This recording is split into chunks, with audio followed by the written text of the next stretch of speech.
దేవునికి ఇక్కడ ఉన్నటువంటి పెద్దలకి అలాగే నాతో పాటు ఉన్న సహోదరులందరికీ ఇక్కడ వచ్చిన సంఘ బిడ్డలందరికీ కూడా ప్రభువైన యేసుక్రీస్తు నామమున నా యొక్క ప్రత్యేక వందనాలు తెలియజేస్తున్నాను. ஒரு சின்ன சாட்சியோடு கூட என்னுடைய செய்தியை நான் உங்களோடு கூட பகிர்ந்து கொள்ள நான் வாஞ்சிக்கிறேன். అయితే ఒక సాక్ష్యం ద్వారాగా మనము ఈ యొక్క వాక్య భాగంలోనికి వెళ్ళబోతున్నాం. ஒருவேளை இந்த ஆலயம் கட்டுவதற்கு ஆண்டவர் எப்படி உதவி செய்தார் என்று சொல்லி முதலாவது நான் சொல்ல நான் வாஞ்சிக்கிறேன். మొట్టమొదటిగా మనము చూస్తూ ఉన్నటువంటి ఈ రోజు మనం మందిరము ప్రతిష్ఠ చేయడానికి వచ్చాం. అయితే ఈ యొక్క మందిరము ఏ విధంగా కట్టబడింది, కట్టబడడానికి గల మూల కారణాలు ఏంటి అనేది కొన్ని విషయాలు మీకు సాక్ష్య రూపంలో చెప్పాలనుకుంటున్నాను. ஒவ்வொரு ஆண்டும் மதுரை பட்டணத்திலே கிறிஸ்துமஸ் காலங்களிலே நாங்கள் 30 நாட்கள் கேரல் செல்வது வழக்கம். ప్రతి ఒక్క సంవత్సరంలో కూడా మేము 30 రోజులు క్యారల్ సర్వీస్కి మేము వెళ్ళేది మాకు చాలా అలవాటు, అరుదుగా వెళ్తూ ఉంటాము.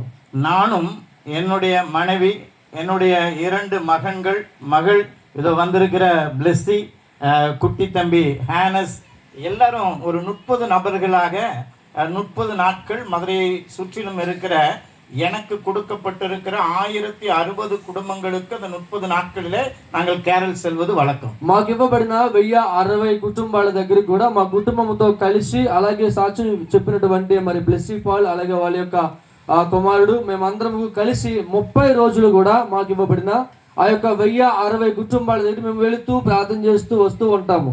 ஒவ்வொரு நாளும் மாலை 5 மணிக்கு எங்களுடைய கேரல்ஸை நாங்கள் ஸ்டார்ட் பண்ணி மறுநாள் காலை 2 மணி வரைக்கும் ஒவ்வொரு வீட்டுக்கும் நாங்கள் செல்வது. ஒரு நாளைக்கு 40லிருந்து 50 இல்லங்களுக்கு நாங்கள் செல்வோம். ఒక రోజుకి 40 నుండి 50 కుటుంబాల వరకు మేము దర్శిస్తూ ఉంటాము. 2024ஆம் ஆண்டு உத்தரப்பிரதேசத்திலிருந்து எங்களோடு கூட 2 மிஷனரிகளும் அந்த 30 நாட்கள் கேரல்ஸ்ல பங்கு பெற்றார்கள். అయితే 2024 ఉత్తరప్రదేశ్ 2024 సంవత్సరంలో ఉత్తరప్రదేశం నుంచి ఒక 2 మిషనరీలు ఆ యొక్క మేము వెళ్ళేటువంటి కుటుంబాల సందర్శనలోనికి ఆ కుటుంబాన్ని దర్శిస్తూ ఉండగా మా దగ్గరికి వాళ్ళు వచ్చినప్పుడు వాళ్ళతో కలిసి మేము వెళ్ళామన్నమాట. அந்த 30 நாட்கள் கேரல்ஸிலும் ஒவ்வொரு நாளும் 50 குடும்பங்களை சந்திக்கும் பொழுது நாங்கள் அந்த குடும்பத்திலே கேட்டுக்கொண்ட காரியம், ஏதாவது ஒரு மாநிலத்திலே நீங்கள் ஒரு ஆலயத்தை கட்டி கொடுக்க வேண்டும் என்று சொல்லி நாங்கள் அந்த குடும்பத்திலே அந்த இரவு நேரத்தில், ஏன்னா செல்லுகிறது 10 மணியா இருக்கும், 12 மணியா இருக்கும், ஒருவேளை அந்த குடும்பத்தை சந்தித்த நேரம் 1 மணியா இருக்கும். நாங்கள் அவர்களிடத்தில் ஆண்டவரை புதிதாய் அறிந்திருக்கிற ஆத்துமாக்கள் தேசத்தில் அநேகர் இருக்கிறார்கள், அவர்களுக்கு ஆலயம் வேண்டும் என்று சொல்லி ஒவ்வொரு நாளும் ஒரு இடத்துல கேட்பது வழக்கம். అయితే మేము ఆ యొక్క క్యారల్ రౌండ్కి వెళ్ళినప్పుడు ఆ యొక్క 30 రోజులు కూడా ఉన్నటువంటి ఆ 40-50 కుటుంబాల దగ్గరికి వెళ్ళినప్పుడు మేము చెప్పే ఒక మాట ఏంటంటే, ఇదిగో ఈ విధంగా యేసుక్రీస్తును అంగీకరించి నూతనముగా మందిరములోనికి చేర్చబడిన వారు ఉన్నారు. అయితే వాళ్ళందరికీ కూడా మందిరాలు లేవు కాబట్టి వాళ్ళు బయట కూడుకొని ఆరాధన చేస్తూ ఉన్నారు. మీకు దేవుని ఆశీర్వాదం కలిగితే మీరు ఇవ్వాలనుకుంటే మీరు వాళ్ళు కూడుకొని ఒక మందిరములో ఆరాధన చేసుకోవడానికి, మందిరం కట్టించడానికి మీ వలన కలిగిన సాయం మాకు దయచేయండి అని మేము వెళ్ళినప్పుడు ప్రతిసారి కూడా అడుగుతూ ఉంటాము. అడిగి ప్రార్థన చేసి బయటకు వస్తూ ఉంటాం. நாங்கள் கேட்டுக்கொண்ட அந்த 1060 குடும்பங்களிலே 3 குடும்பங்கள் 2025ஆம் ஆண்டிலே நாங்கள் கட்டி கொடுக்கிறோம் என்று சொல்லி வாக்கு பண்ணினார். 2025వ సంవత్సరంలో మేము అడిగింది 1060 కుటుంబాలు అడిగితే అందులో 3 కుటుంబాలు మాత్రమే ముందుకు వచ్చి ఇదిగో మేము చేస్తాము కడతాము అని చెప్పి 3 కుటుంబాలు వచ్చాయి. అందులో ఉన్నటువంటి భాగమే ఇక్కడ ఈ రోజు మనం ఇక్కడ మందిరం కట్టబడ్డది.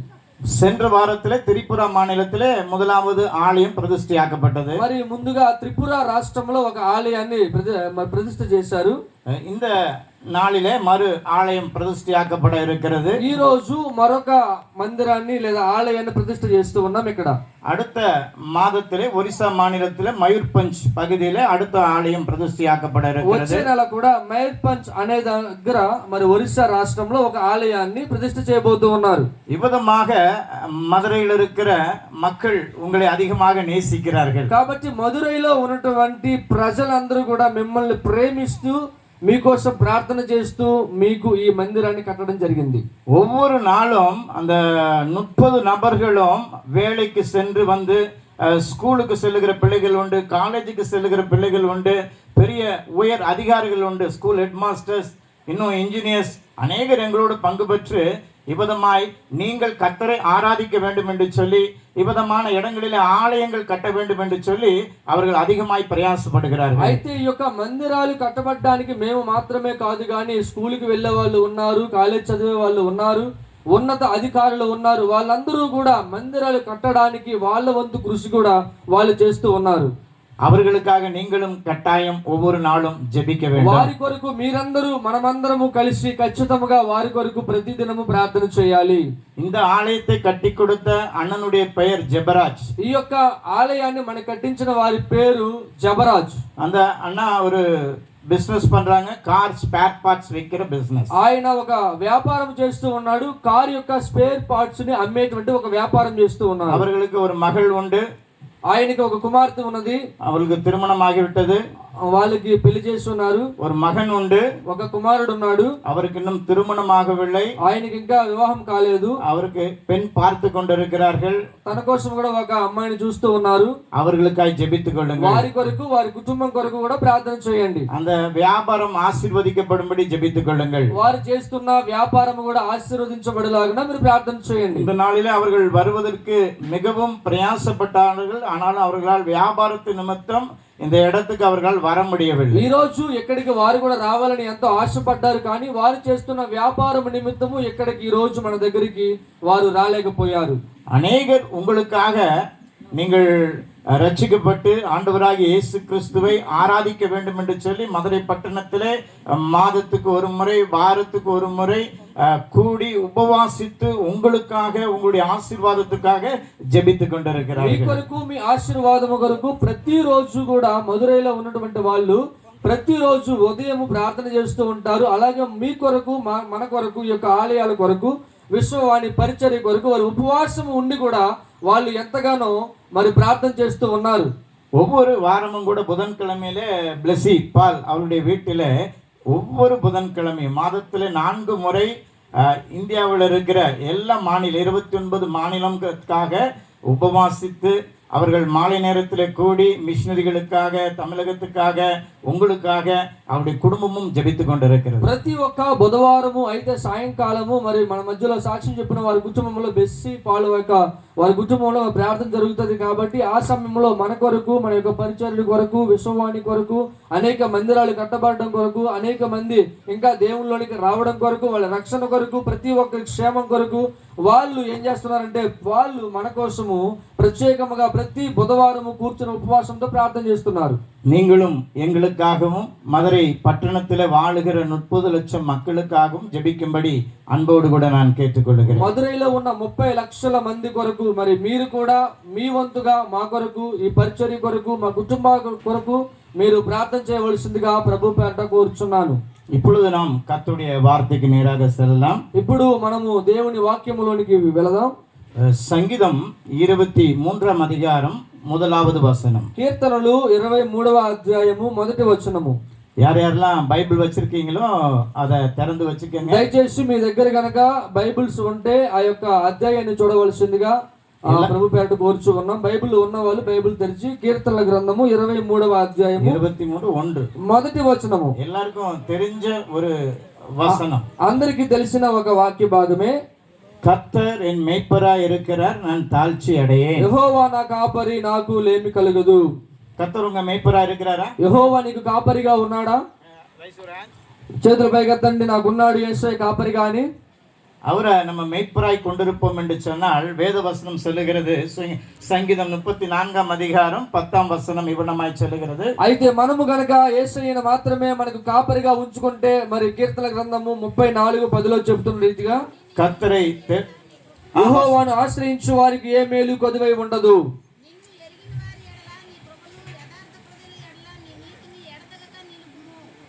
కీర్తనలు 34:10. మీరేం చదివారు మరి? ఓకే ఓకే వేస్తాను. Once again read. ఇంకొకసారి చదువుదామా గట్టిగా?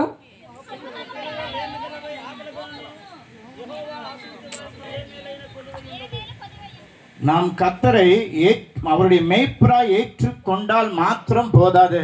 మనము ప్రభువుని రక్షకునిగా అంగీకరిస్తే మాత్రం సరిపోదు, அவருடைய சத்தத்துக்கு நாம் செவி கொடுக்க நாம் பழகணும். ఆయన యొక్క మాటను కూడా మనం వినవలసిన వారమై ఉన్నాం.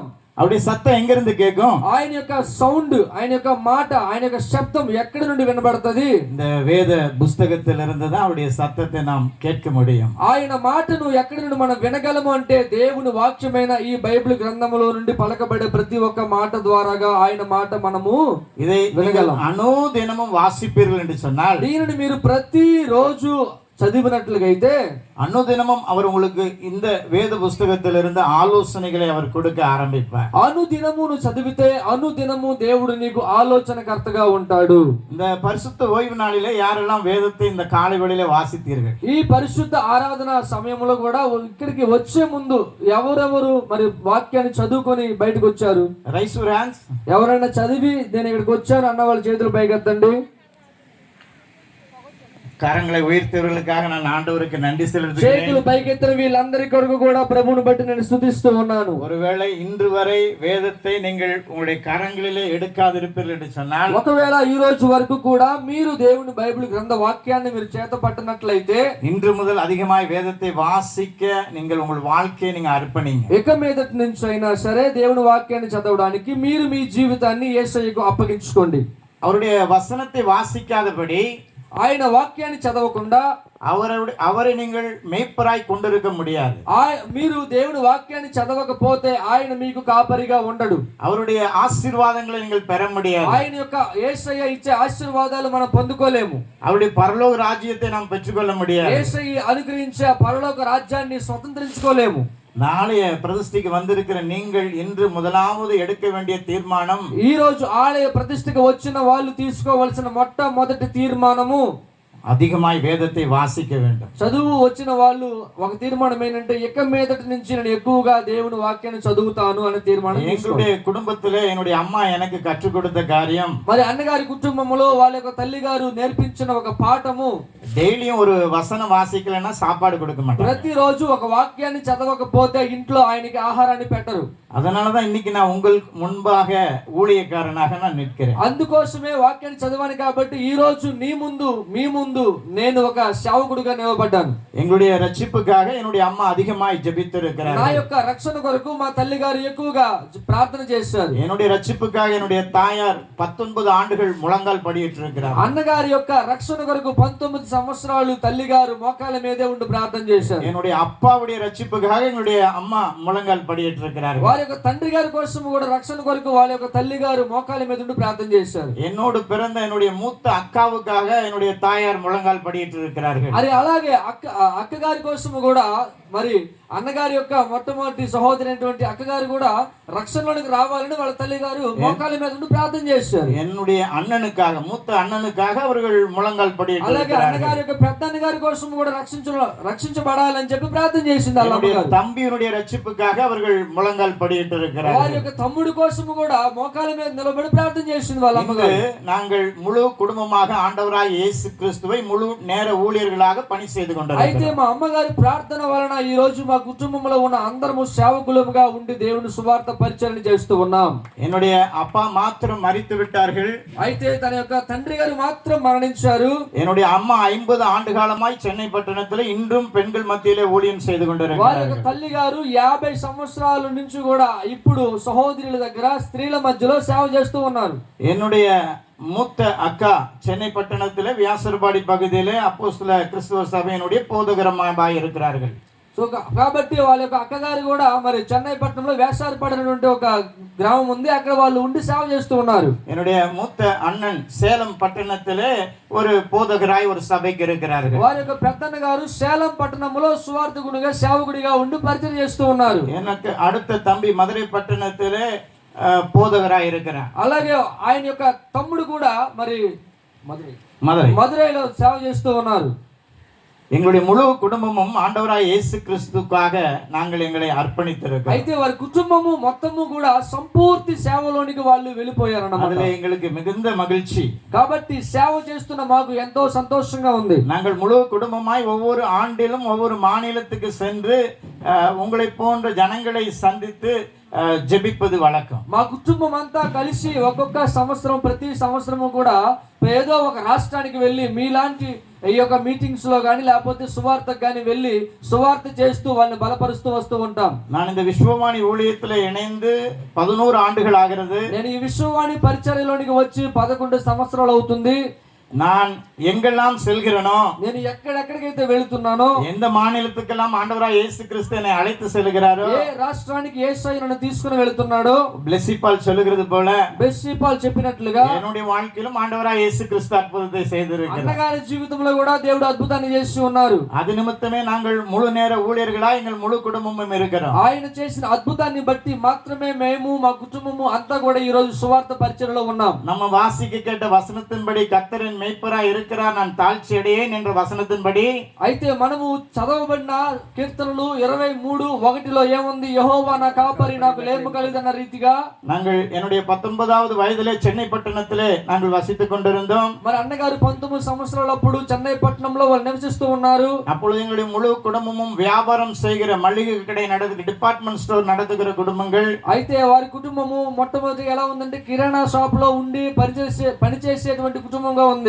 நான் படித்துக் கொண்டிருந்த நாட்களிலே என்னுடைய சரீரத்திலே ஒரு சிறிய பலவீனம். అయితే అన్నగారు చదువుకున్నటువంటి సమయంలో వాని యొక్క శరీరంలో చిన్న బలహీనత వచ్చింది.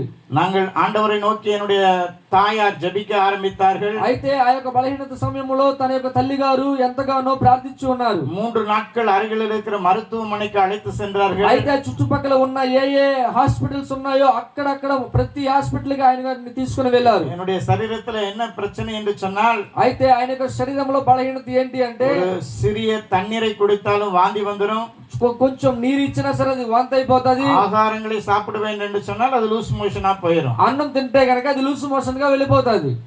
3 நாட்கள் கழித்து ஒரு பெரிய மருத்துவமனைக்கு என்னை அழைத்து சென்றார்கள். 3 రోజుల తర్వాత ఇంకా కొంచెం పెద్ద హాస్పిటల్ కి తీసుకుని వెళ్ళారు. அங்கே 6 மாதங்கள் மருத்துவமனையில அனுமதிக்கப்பட்டிருந்தேன். అయితే అక్కడ 6 నెలలు అక్కడ వాళ్ళు ఉంచారు. என்ன வியாதி என்று சொல்லி மருத்துவர்களால் கண்டுபிடிக்க முடியவில்லை. అయితే ఆ యొక్క 6 నెలలు కూడా ఈ శరీరంలో ఏ వ్యాధి ఉన్నది అనేది వాళ్ళు కనిపెట్టలేకపోయారు. அந்த நாட்களிலே மருத்துவமனையில என்னென்ன மருத்துவ துறையில என்னென்ன உபகரணங்கள் இருக்கிறதோ எல்லாவற்றையும் வைத்து என்னை பரிசோதித்து பார்த்தார்கள். అయితే ఆ యొక్క సమయంలో హాస్పిటల్లో ఉన్నప్పుడు ఆ యొక్క మరి మందులు ఏవేవి ఉన్నాయో ప్రతి ఒక్క మందులు ఇచ్చి కూడా ఆ శరీరంలో ఉన్నటువంటి ఆ వ్యాధి ఏంటో కనుక్కుందాం, దానికి ఒక ముగింపు చేద్దామని చెప్పి అనుకున్నారు, కానీ ఏది కూడా సెట్ అవ్వలేదు. நான் மரிக்கிற நிலைக்கு நான் தள்ளப்பட்டேன். అయితే చివరికి మరణించే తరుణానికి వెళ్ళిపోయాను. ஒவ்வொரு நாளும் 24 மணி நேரம் அந்த மருத்துவமனை படுக்கையில, అయితే ప్రతిరోజు 24 గంటలు కూడా ఆ యొక్క ఆసుపత్రిలో ஒரு 8 மணி நேரம் என்னுடைய தகப்பனார் என்னுடைய கட்டிலுக்கு அருகிலே முழங்கால் படியிட்டு எனக்காய் ஜெபிப்பார்கள். అయితే ప్రతి రోజు కూడా 8 గంటల సమయము నేను పడుకున్నటువంటి ఆసుపత్రిలో నా పక్కనే మోకాలేసి నా కోసం ప్రార్థన చేసేవాడు వాళ్ళ యొక్క తండ్రి. அடுத்த 8 மணி நேரம் என்னுடைய தாயார் எனக்காக ஜெபிப்பாங்க. అయితే తన తండ్రి ప్రార్థించిన తర్వాత తన యొక్క తల్లి గారు వచ్చి ప్రార్థన చేయడం ప్రారంభించేవాళ్ళు. அடுத்த 8 மணி நேரம் என்னுடைய தாயாருடைய அம்மா என்னுடைய பாட்டி எனக்காக ஜெபிப்பார்கள். అయితే తల్లి గారు ప్రార్థించిన తర్వాత తన యొక్క అమ్మమ్మ గారు వచ్చి ప్రార్థన చేసేవాళ్ళు తన కోసం. நான் செல்லுகிற திருச்சபையிலிருந்து எனக்காக வந்து ஜெபிப்பார்கள். అంత మాత్రమే కాదు, మేము ఏ సంఘానికి అయితే వెళ్తున్నామో ఆ సంఘములో నుండి వచ్చి విశ్వాసులు నా కొరకు ప్రార్థించేవారు. என்னுடைய சொந்த பந்த ஜனங்கள் வந்து எனக்காக ஜெபிப்பார்கள். అలాగే ఆయన గారి యొక్క సొంత బంధువులు రక్త సంబంధికులు ప్రతి ఒక్కరు కూడా వచ్చి ఆయన కొరకు ప్రార్థించేవారు. இன்று நீங்கள் பார்க்கிற இந்த சரீரம் அன்று எனக்கு கிடையாது. ఈ రోజు మీరు చూస్తూ ఉన్నటువంటి ఈ శరీరము ఆ రోజు లేదు. இன்று நான் என்னுடைய உடல் எடையை குறைக்க நான் விரும்புகிறேன், ஆனால் என்னால் முடியவில்லை. అయితే ఈ రోజు ఇప్పుడు మీరు చూస్తున్నటువంటి ఈ శరీరాన్ని నేను తగ్గించాలనుకుంటూ ఉన్నాను, కానీ ఈ శరీరం అనేది తగ్గడం లేదు. அன்று 19வது வயதுல என்னுடைய எடை வெறும் 18 கிலோ மருத்துவமனையில். అయితే 19 సంవత్సరాల వయసులో నా యొక్క బరువు ఎంత అంటే 18 ఉండేది. யாரும் என்னை சந்திக்க மருத்துவமனைக்கு வருவார்கள் என்று சொன்னால் படுக்கையில் இருக்கிற நான் அவர்களுக்கு தெரிய மாட்டேன். అయితే ఎవరైనా వచ్చారంటే హాస్పిటల్ కి ఆ వచ్చే వాళ్ళు నన్ను చూస్తే నేను వారికి కనిపించేవాడిని కాదు. 6வது மாதத்திலே மருத்துவர்கள் என்ன வியாதி என்று சொல்லி கண்டுபிடித்தார்கள். అయితే 6వ నెలలో ఈ శరీరంలో ఉన్నటువంటి వ్యాధి ఏంటి అనేది వాళ్ళు కనిపెట్టారు. உங்களுக்கு புற்றுநோய் என்று சொல்லி தீர்ப்பு கொடுக்கப்பட்டுச்சு. అయితే మీకు ఒక క్యాన్సర్ అని చెప్పారు. மீண்டுமாய் அதற்கு உரிய ஒரு மருத்துவமனைக்கு நான் சென்னையில் இருக்கிற அண்ணா நகர் பகுதியில் இருக்கிற அரசாங்க மருத்துவமனையில நான் அனுமதிக்கப்பட்டேன். సరే, దానికి సంబంధించిన హాస్పిటల్ ఎక్కడ ఉంది అని ఆలోచించినప్పుడు అన్నా నగర్ లో, చెన్నై పట్టణంలో అన్నా నగర్ అనే దగ్గర ఉందన్నమాట. సో అక్కడికి వెళ్ళారు. அங்கே நான் மாற்றப்பட்டு அங்கே 6 மாதங்கள் அங்கே நான் சிகிச்சை எனக்கு கொடுக்கப்பட்டது. 6 నెలల తర్వాత ఎక్కడైతే ఒక హాస్పిటల్లో చికిత్స చేశారో అక్కడి నుంచి అన్నా నగర్కి షిఫ్ట్ చేశారు. అక్కడ కొన్ని నాళ్ళు ఉంచారన్నమాట. அங்கே ஒவ்வொரு நாளும் மருத்துவர்கள் என்னை பரிசோதிப்பார்கள். అయితే అక్కడ చూస్తే ప్రతిరోజు కూడా హాస్పిటల్లో డాక్టర్స్ వచ్చి నన్ను తనిఖీ చేస్తూ ఉన్నారు. நான் పడుத்திருந்த அந்த మరుத்துவమனையின் వార్డులో 15 పడుకైகள் உண்டு. అయితే నేను వెళ్ళినటువంటి ఆ కొత్త ప్రదేశంలో 15 ఒక 15 బెడ్స్ ఉన్నాయన్నమాట. அங்கே அநேக சிகிச்சை பெற்றுக்கொண்டிருக்கிற ఆ 15 బెడ్ల దగ్గర కూడా ఉన్నటువంటి 15 మంది కంటే ఎక్కువ మంది అక్కడ చికిత్స పొందుతూ ఉన్నారు. நான் அந்த மருத்துவமனையில இருந்து 6 மாதங்களும் நாகலட்சுமி என்கிற டாக்டர் அம்மா காலை வேளையில என்னை சந்திக்க வருவார். అయితే ఉన్నటువంటి హాస్పిటల్లో ఉన్నన్నాళ్ళు కూడా అక్కడ ఉన్నటువంటి ఒక సహోదరి డాక్టర్ గారు వచ్చి నన్ను చూస్తూ తనిఖీ చేస్తూ వెళ్ళేవాళ్ళు. அந்த டாக்டர் அம்மா இயேசு கிறிஸ்துவை அவர்களுக்கு பிடிக்காது. అయితే ఆమె పేరు నాగలక్ష్మి. అయితే ఆవిడికి యేసు ప్రభు అంటే ఇష్టం ఉండేది కాదు. அவர்கள் தினமும் என்னை பார்த்து எனக்கு அருகில் இருக்கிற 14 படுக்கையில் இருக்கிற நோயாளிகளை பார்த்து சொல்லுவார்கள், ஜேவிஸுக்கு புற்றுநோய், நாளையோ நாளை மறுநாளோ மரித்து போவான், அவனுடைய முகத்திலே ஆனால் மகிழ்ச்சி இருக்கிறது, நீங்கள் எல்லாரும் நாளையோ நாளை மறுநாளோ உங்கள் வீட்டுக்கு சென்று விடுவீர்கள், உங்களுடைய முகத்திலே ஏன் மகிழ்ச்சி இல்லை என்று சொல்லி அவர்கள் கேட்பது உண்டு. అయితే ప్రియ దేవుని బిడ్డలారా, ఉన్నటువంటి నాగలక్ష్మి అనేటువంటి ఒక డాక్టర్ గారు, ఆ డాక్టర్ గారు వచ్చినప్పుడు ఉన్నటువంటి 15 బెడ్లలో ఉన్నటువంటి 14 మంది దగ్గరికి వెళ్తూ ఏం చెప్తారంటే, ఇదిగో జెవీస్ అనేటువంటి ఒక వ్యక్తి ఇక్కడ పడుకొని ఉన్నాడు, అతనికి క్యాన్సర్ ఉంది, ఈ రోజు రేపో చనిపోతాడు. అయితే ఆయన చనిపోయే తరుణము దగ్గర పడుతున్నా కానీ అతని ముఖంలో సంతోషం అనేది పోవడం లేదు, ఆయన ముఖంలో ఎప్పుడు సంతోషం ఉంటుందని చెప్పి ఉన్నటువంటి 14 ఆ బెడ్ల దగ్గర వెళ్ళి మాట్లాడుతూ చెప్తూ ఉండేవాళ్ళు ఆ నాగలక్ష్మి అమ్మగారు. ஒவ்வொரு 6 மாதமும் அதே மாலை வேளையில మాలది ఎన్గర ఒక క్రైస్తవ డాక్టర్ అమ్మ வருவாங்க. అయితే ప్రతి 6 నెలల్లో కూడా ప్రతిరోజు సాయంత్రం పూట మాలతి అనేటువంటి ఒక క్రీస్తును అంగీకరించిన ఒక డాక్టర్ అమ్మ వచ్చేవాళ్ళు. தினமும் அவர்கள் என்னிடத்தில் சொல்வார்கள், நீ சுகம் பெறுவாய். అయితే ఆవిడ ఏం చెప్తుందంటే, వచ్చిన ప్రతి సాయంత్రం పూట ఆవిడ నా కోసం ప్రార్థన చేసి నీవు స్వస్థత పొందుతావు అని చెప్పేవాళ్ళు. உனக்கு திருமணமாகும், నీకు స్వస్థత వచ్చిన తర్వాత నువ్వు పెళ్లి చేసుకుంటావు, உனக்கு திருமணம் ஆன பின்பு உனக்கு குழந்தைகள் பிறக்கும், నీకు వివాహం అయిన తర్వాత నీకు సంతానం కూడా ఇవ్వబడుతుంది, நான் உன்னுடைய மனைவிக்கு நான் தான் பிரசவம் பார்ப்பேன், అయితే నీ యొక్క భార్యకి నేను ప్రసవం చేస్తాను. அங்கே என்ன நடந்தது? ஆண்டவரை அறியாத அந்த நாகலட்சுமி டாக்டர் அம்மா ఏం జరిగిందంటే, ఉన్నటువంటి 15 బెడ్లలో 14 బెడ్ల దగ్గరికి వెళ్ళి నాగలక్ష్మి ఏం மாலை வேளையில இயேசு கிறிஸ்து చెప్పేటువంటి మాట, నాగలక్ష్మి మాట నెరవేర్చే దేవుడు సాయంత్రం పూట వాగ్దానం నెరవేర్చాడు. எனக்கு ஒரு பெரிய అయితే 6 నెలల్లో కూడా కడుపు భాగములో ஒரு பெரிய கட்டி అగற்றப்பட்டது. అయితే బయట తీయడం జరిగింది. 3 ముறை అది 3 సార్లు బాంబేకి పంపించారు. வரப்பட்டு ரிசల్ట్ అయితే 3 సార్లు క్యాన్సరే అని చెప్పారు. 4வது முறை విశ్వాసం పాఠ్యం జపిత జపத்துக்கு, అయితే 4వ సారి కూడా మేము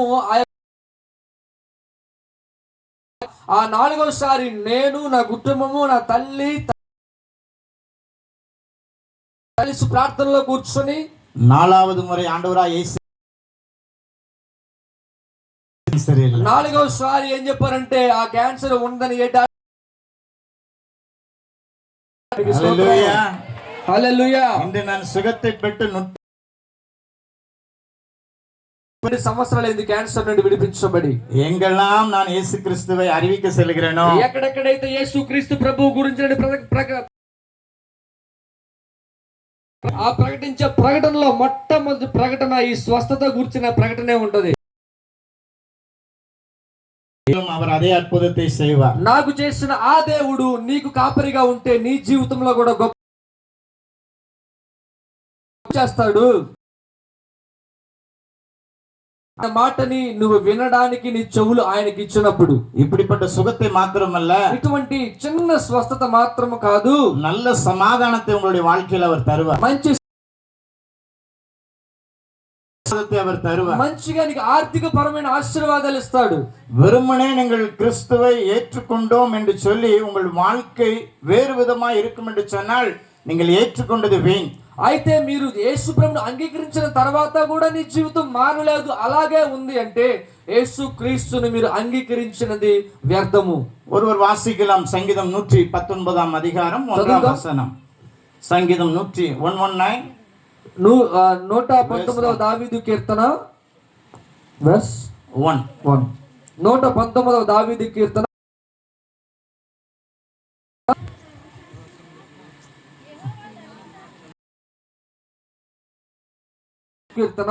మొదటి వచనము.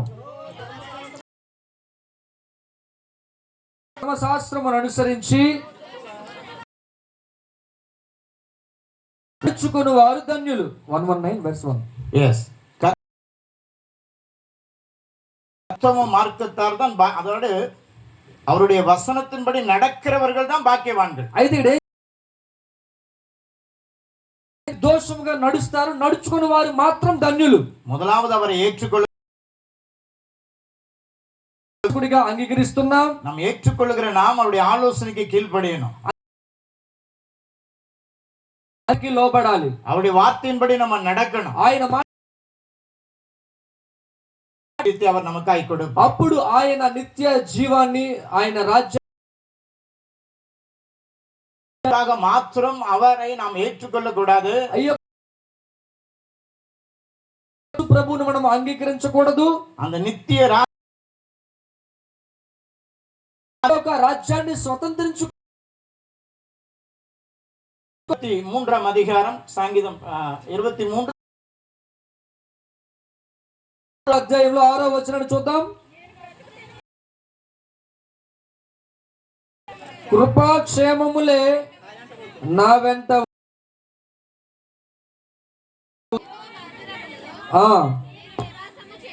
చాలండి. ఇది దావీదు రాజు చెబుతున్నటువంటి ఒక మాట, என் ஜீவனுள்ள நாளெல்லாம் நன்மையும் கிருபையும் என்னை தொடரும், நான் கர்த்தருடைய. எனது தாவீது ராஜா இயேசு கிறிஸ்துவை அவர் நம்புகிறது మాత్రమల్ల அவருடைய சொல்படி நடக்கிற ஒரு రాజా. అయితే దావీదు భక్తుడు ఏం చెప్తున్నాడు అంటే, నేను వచ్చును చిరకాలము యెహోవా మందిరములో మాట ఆయన వింటూ ఆయన మాటకి లోబడుతూ. தாவீது ராஜாவை போல் அவருக்கு முன்பதாக நடப்போம் என்று சொன்னார். நாடி வரைக்கும் இந்த பூமியின் ஆசீர்வாதங்களை அவர் தருவார். దావీదు వలె మనము కూడా ఆయన చెప్పిన ప్రకారం మనము కూడా జీవిస్తే చిరకాలము మనము దీవెనకరముగా ఉంటాం. அதற்கு பின்பதாக அந்த நித்திய ராஜ்யத்தையும் அவர் நமக்கு ఆయన యొక్క ఆ పరలోకాన్ని కూడా మనకి ఇస్తారు. இந்த வேத வசனத்தின்படி உங்கள் வாழ்க்கையை நீங்கள் அமைத்துக் கொள்ளவில்லை என்று சொன்னார். ఈ వాక్యమును బట్టి మన జీవితం నిర్మించుకో. మరి సామెతల గ్రంథము మొదటి 22వ వచనం 22 కడేసి 22 వాక్యం వాసింగ్ 28 verse 20.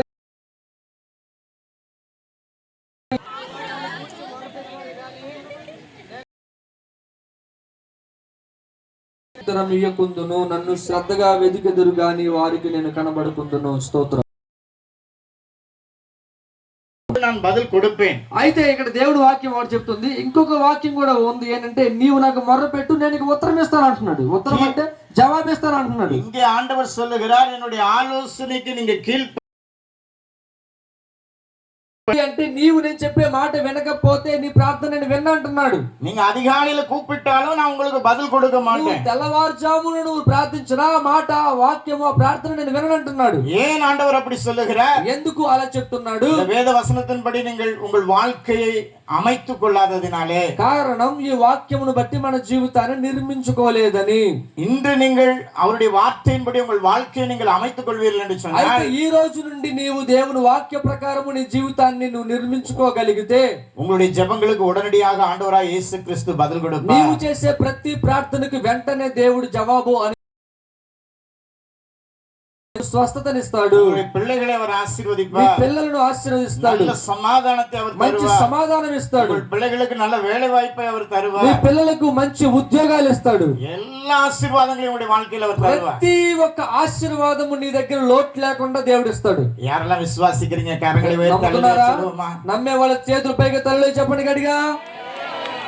இன்று முதலாவது நீங்கள் செய்ய வேண்டிய காரியம் வேதத்தை உங்க கரத்துல మొదటి పని దేవుని వాక్యాన్ని చేత పట్టాలి. நான் செல்லுகிற இடங்களில் எல்லாம் நான் மதுரை பட்டணத்தில் 1060 குடும்பங்களை சந்திக்கிறேன். నేను వెళ్ళి ప్రతి స్థలములో మధురై పట్టణంలో 1060 కుటుంబాలను ప్రతిరోజు దర్శిస్తాను. அநேக குடும்பங்களிலே நான் சென்று ஜெபி வேதம் வாசித்தீர்களா? అయితే వెళ్ళే ప్రతి కుటుంబంలో ప్రతి ఇంట్లో అడుగు పెట్టిన తర్వాత అడిగే మొదటి ప్రశ్న, ఈ రోజు నువ్వు ప్రార్థన చేసావా, వాక్యాన్ని చదివావా? அநேகர் சொல்லுகிற காரியம், நான் இன்னைக்கு ஜெபிச்சேன் ஆனா நான் பைபிள் படிக்கிறேன். అయితే ప్రతి ఒక్కరు ఏం చెప్తారంటే, అయ్యగారు నేను ప్రార్థన చేసుకున్నాను కానీ బైబిల్ చదవలేదయ్యా అంటారు. ஆனா வேதம் சொல்லுகிறது வேதத்தை అయితే దేవుడు వాక్యం సెలవిస్తుంది, వాక్యాన్ని చదవకుండా వినిపించకుండా ఉండేటువంటి వారి ప్రార్థనకి దేవుడు అసహ్యంగా, ఆయన పట్టించుకోకుండా ఉంటాడు.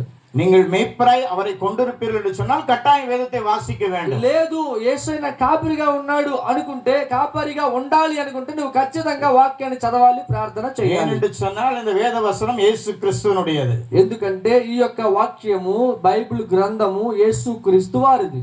அது ஆதியாகமம் முதல் வெளிப்படுத்தல் வரை நாம் இருக்கும் பொழுதுதான் அவருடைய எதிர்பார்ப்பை நாம் பூர்த்தி செய்ய முடியும். అయితే ఆది కాండము నుండి గాని మీరు చదివినట్లయితే వినినట్లయితే దాని ప్రకారం జీవితాన్ని నిర్మించుకుంటే అందులో ఉన్న ప్రతి ఒక్కటి కూడా నీకు అర్థమవుతుంది. அதனால இன்று முதல் இயேசுப்பா என்னோடு கூட நீங்க பேச வேண்டும் என்று சொல்லி మొదటిది ఏంటంటే, యేసయ్య ఈ రోజు నుండి మీరు నాతో మాట్లాడండి. இருக்கிற சிறு பிள்ளைகள் தொடங்கி வாலிப பிள்ளைகள் முதியோர் வரைக்கும் ஒவ்வொருவரும் வேதாகமத்தை உங்க கரத்துல நீங்க கட்டாயம் எடுக்கணும். అయితే ఇక్కడ ఉన్న వాళ్ళు ఖచ్చితంగా కావచ్చు, పెద్దవారు కావచ్చు, వృద్ధాప్యంలో ఉన్నవారు కావచ్చు, ఎవరైనా కానీ இங்க இருக்கிற దేవుని వాక్యాన్ని, ஊழியக்காரர்களுக்கு மாத்திரம் இந்த வேத புஸ்தகம் அல்ல, అయితే కనబడుతూ ఉన్న సేవకులకు మాత్రమే కాదు ఈ యొక్క వాక్య భాగము. இந்த వేద పుస్తకం బైబిల్ పట్టుకొని తిరగాలని కాదు, కానీ కూడి వచ్చిన మనందరి చేతుల్లో కూడా దేవుని వాక్యం விசுவாசிகள் மாத்திரம் வாசிக்கும்படி சொல்லல, ஊழியக்காரர்கள் கட்டாயம். அப்பதான் நம்ம அவங்களுக்கு அந்த విశ్వాసులకు మాత్రం, విశ్వాసులకు చెప్పిన తర్వాత మేము కూడా అదే రీతిగా ఒక మాదిరిగా ఉండాలి. వచనங்களை వాసిத்து ఉన్నటువంటి ప్రతి ఒక్క వాక్య భాగాన్ని మీరు చదివినట్లుగా దావీదు రాజా எழுதி வைத்திருக்கிறார். అయితే అందులో ఉన్న ప్రతి విలువైనదో అక్కడ చెప్పబడుతూ ఉంది. இதிலிருந்து நீர்த்தாரைகள் ஓடுகிறது என்று சொல்லி தாவீது లేరో వాళ్ళని చూస్తూ ఉండగా నా కళ్ళమ్మట నీరు, இதை கடைபிடிக்க தொடங்கும் பொழுது, అయితే ఈ రోజు నుండి నీవు దేవుని వాక్యాన్ని చదవడం ప్రారంభించిన మీరు ఇతరులకు ఆశీర్వాదకరముగా ఉంటారు. நீங்கள் மாத்திரம் பரலோகம் செல்ல போகிறதில்லை, మీరు మాత్రం పరలోకానికి వెళ్ళిన వారిగా కాకుండా நீங்கள் அநேகரை பரலோக ராஜ்யத்தின் வாசிகளாக நீங்க மாற்ற போகிறீங்க. మీరు అనేక మందిని పరలోకానికి తీసుకుని వెళ్ళే మార్గదర్శకులుగా మీరు మారుతారు. யாரெல்லாம் விசுவாசிக்கிறீங்க? మార్గదర్శులుగా ఉండాలనుకుంటున్న పరలోకానికి మీరు మాత్రమే కాదు, కరங்களை అనేక வைத்துங்க. మందిని తీసుకెళ్ళాలి. என்னை கொண்டு ஆண்டவர் அநேகரை அந்த பரலோகத்தின் வாசிகளாய் மாற்றுவார் என்று சொல்லி விசுவாசிக்கிறவர்கள் உடைய கரத்தை உயர்த்துங்க. అయితే దేవునికి స్తోత్రం చెప్తామా, అయ్యా నాతో పాటు అనేక మందిని కూడా తీసుకెళ్తానని పరలోక రాజ్యానికి. நான் மாத்திரம் ஆசீர்வாதமா இருக்கிறது தேவனுடைய சித்தம் அல்ல. నేను మాత్రమే ఆశీర్వదించబడాలనేది దేవుని చిత్తము కాదు. ஒருவேளை உங்களுக்கு ஆலயத்தை கட்டி கொடுத்திருக்கிற ஜெபராஜ் அண்ணன் நான் மாத்திரம் பரலோகம் செல்லுவேன் என்று சொல்லி அவர் நினைத்திருப்பார் என்று சொன்னால் உங்களுக்கு ஒரு ஆலயத்தை அவர் கட்டி கொடுத்திருக்க மாட்டார். ఒకవేళ ఇక్కడ కట్టబడినటువంటి ఆలయం ఉంది కదా, జబరాజ్ అనే ఒక వ్యక్తి కట్టించారు. ఆయన నాకెందుకులే ఇవన్నీ అనుకుంటే ఈ రోజు ఇక్కడ మనకి ఆలయం కట్టబడేది కాదు. இந்த ஆலயத்தில் இருக்கிற நீங்களும் இன்னும் ஒரு ஆலயத்தை கட்ட ஆண்டவரிடத்துல உங்களுடைய பொருளாதாரத்தை ఆశీర్వదించండి சொல்லி కట్టాయం కేకணும். అయితే ఆయన ఏం ప్రార్థన చేశాడంటే, నా వ్యాపారము కనుక బాగుంటే ఆశ్రయించబడితే నీకు ఆలయాన్ని కట్టిస్తానన్న రీతిగా మీరు కూడా ఒక తీర్మానం చేసుకోండి, నేను బాగుంటే నేను ఒక ఆలయాన్ని కడతానని. நீங்களும் கட்ட ஆண்டவராய் இயேசு கிறிஸ்து உதவி செய்வார். మీరు కూడా ఆలయాలు కట్టగలరు. దేవుడు మీకు బలాన్ని ఇస్తాడు, మిమ్మల్ని దీవిస్తాడు. நம்ம எல்லாரும் எழும்பி நிற்போம். நான் விரும்புகிறேன். మనమందరం లేచి నిలబడినట్లయితే ప్రార్థన చేసుకుందాం. మీ కొరకు ప్రార్థించాలని ఆశపడుతూ ఉన్నాను. கர்த்தரை மேய்ப்பராய் கொண்டிருக்கிற நீங்கள் பாக்கியவான்கள். మరి యెహోవాను కాపరిగా ఉంచిన మీరు ధన్యులు. அவருடைய வார்த்தையின்படி நடக்கிற நீங்கள் பாக்கியவான்கள். వాక్య ప్రకారముగా నిలబడి మీరు ఉంటున్నారు. ఆయన వాక్య வார்த்தையின்படி நடக்கிற உங்களுக்கு அவர் பரலோக ராஜ்யத்தின் ఆశీర్వాదத்தை வைத்து வைத்திருக்கிறார். ఎవరైతే మరి దేవుని వాక్య ప్రకారముగా నడుస్తూ ఉన్నారో వారికి దేవుడు పరలోక రాజ్యాన్ని ఇవ్వాలని ఆశపడుతూ ఉన్నాడు. இந்த உலகத்தின் எல்லா ஆசீர்வாதத்தையும் அவர் உங்களுக்காய் வைத்து வைத்திருக்கிறார். ఆ ఆశీర్వాదం ఏంటంటే ఈ లోకములో ఉన్న ఆశీర్వాదములు పరలోక ఆశీర్వాదములు ఇవ్వాలని ఆశపడుతూ ఉన్నాడు. எங்களை அதிகமாக நேசிக்கிற எங்கள் நல்ல தகப்பனே, మమ్మల్ని మిక్కిలిగా ప్రేమిస్తున్నామా పరలోకపు తండ్రి, இந்த ஜெப நேரத்திலே ఈ యొక్క ప్రార్థన సమయంలో இங்க இருக்கிற ஒவ்வொருவருக்காகவும் நாங்கள் உம்மை நோக்கி பார்க்கிறோம். ఇక్కడ ఉన్న ప్రతి ఒక్కరి కొరకు ప్రభువా ప్రతి ఒక్కరిని ఆశీర్వదించండి. ஒவ்வொருவரும் வேதத்தை வாசிக்கிறவர்களா இந்த நாளில மாறுகிற అభిషేకத்தை கொடுங்க. ఒక్కరు కూడా ఈ యొక్క వాక్య భాగాన్ని చదివే వారిగా అభిషేకించమని ప్రార్థన చేస్తున్నారు. పిల్లల వలె వీరు ఉండడానికి అభిషేకించమని பிள்ளைகளுக்கு கொடுங்கப்பா. పరలోక రాజ్యం చేస్తూ ఉన్నారు. இவர்கள் மூலமாக இன்னும் உம்மை அறியாத இருக்கிற இந்த கிராம மக்களை அறிந்து ஒரு அபிஷேகத்தை இவர்களுக்கு கொடுங்கப்பா. మూలముగా ఇంకా ఎంతమంది అయితే లేదు, వీరి ద్వారా అనేక మంది యేసు ప్రభువును అంగీకరించే వారి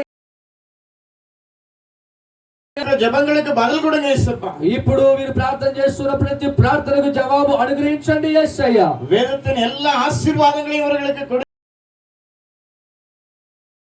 చేయండి యేసయ్యా. வேதத்தின் எல்லா வாக்குத்தத்தங்களையும் நிறைவேற்றி கொடுங்க యేసప్పா. మీరు అనుగ్రహించబడి నెరవేర్చండి యేసయ్యా. வேதத்தில் இருக்கிற எல்லா வரங்களையும் இவர்களுக்கு நீங்க இந்த ஜெப நேரத்தில் நீங்க அருளி செய்ய வேண்டும் என்று சொல்லி ఈ ஜெபிக்கிறோம். గ్రంథములో ఉన్న ప్రతి ఒక్క వరములు వీరికి దయచేయమని ప్రార్థన చేస్తున్నాం యేసయ్యా. மிகவும் அதிகமாக நேசிக்கிற நல்ல தகப்பனே, இந்த நேரத்தில் இவர்களை ஆசீர்வதிக்கிறேன் அப்பா. మమ్మల్ని మిక్కిలిగా ప్రేమిస్తున్నాం. இவர்களை நிரப்பினதற்காக உமக்கு நன்றி. అభిషేకముతో వీరు నింపుతున్నందుకు వందనాలు. இவர்களை ஆசீர்வதித்ததற்காக உமக்கு நன்றி. ఆశీర్వదిస్తున్నందుకు వందనాలు. இவர்களை இப்பொழுது நீங்க மேன்மைப்படுத்தி இருப்பதற்காக உமக்கு நன்றி. వీళ్ళని మీరు ఉన్నత స్థానములో నిలబెడుతూ ఉన్నందుకు వందనాలు. இவர்களை நீங்க உயர்த்தி இருப்பதற்காக நன்றி. వీరిని లేవనెత్తినందుకు వందనాలు. நல்ல சுகத்தை கொடுத்திருப்பதற்காக நன்றி. మరి స్వస్థపరిచినందుకు వందనాలు. சரீரத்தில் இருக்கிற எல்லா வியாதிகளையும் நீங்க சுகமாக்கி இருப்பதற்காக శరీరములో நன்றி. ఉన్న ప్రతి వ్యాధిని స్వస్థపరిచినందుకు వందనాలు. சரீரத்தில் இருக்கிற மரித்து போன உறுப்புகளை நீங்க புதிதாக்கி கொடுத்திருப்பதற்காக நன்றி. శరీరములో ఉన్నటువంటి ప్రతి ఒక్క నరములు ఎముకలు ప్రతిదీ కూడా మీరు మరలా జీవింపజేసినందుకు వందనాలు. அப்படி எல்லா விண்ணப்பங்களுக்கும் இப்பொழுது நீங்க பதில் கொடுத்து விட்டதற்காக உமக்கு நன்றி. వారి ప్రతి ప్రార్థన విన్నపాలకు మీరు జవాబు అనుగ్రహిస్తున్నందుకు వందనాలు. தொடர்ந்து இவர்களை நடத்துங்க యేసప్పా. కొనసాగించి మీరే నడిపించమని ఆశీర్వదించమని இயேசு கிறிஸ்துவின் இனிய நாமத்திலே ஜெபிக்கிறோம். మా